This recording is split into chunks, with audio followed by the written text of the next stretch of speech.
سیروانی نوێ دەیەوێت بگەڕێتەوە سەر ڕێچکەی سەرکەوتنەکانی و خۆی بگەێنێتەوە ڕیزبەندی یەکەمی خولی نایەبی تۆپی پێی کوردستان لە دێربی ئەم هەفتەیە لە سەر یاریگای خۆی میوانداری نەورۆزی هاو شاری دەکات.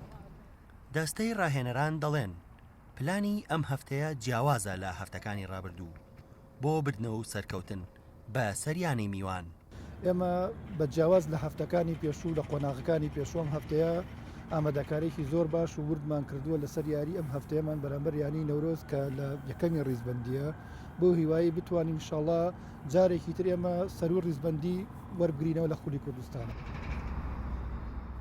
سەبارەت بە یاریگا و یاریزان تارق ئەحمەد دەڵێت لە سەر یاریگای خۆمان یاری ئەنجام دەدەین و لە کاتی گۆڕانکاری ئێمە لە هەردوو جۆرەکە یاریمان ئەنجامداوە و یاریگا ڕێگرت نییە لە بەردەم سەرکەوتنەکانمان.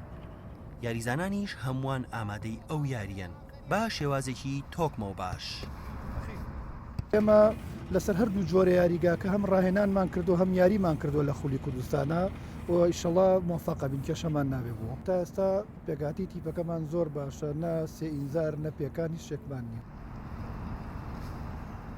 سیروانی نوێ بە 20 خاڵ لە ڕیزبەندی سێمی خولی نایەبی تۆپی کوردستان دەبیندرێت.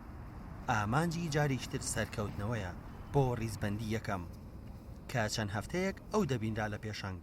نەورۆزیش بە 22 خاڵ یەکەمە. لە یاری دێربی ئەنجامەکە چارەنووسی هەردوو تیپ یەک لا دەکاتەوە. محەممەد حسێن گەلی کوردستان، سلێمانی.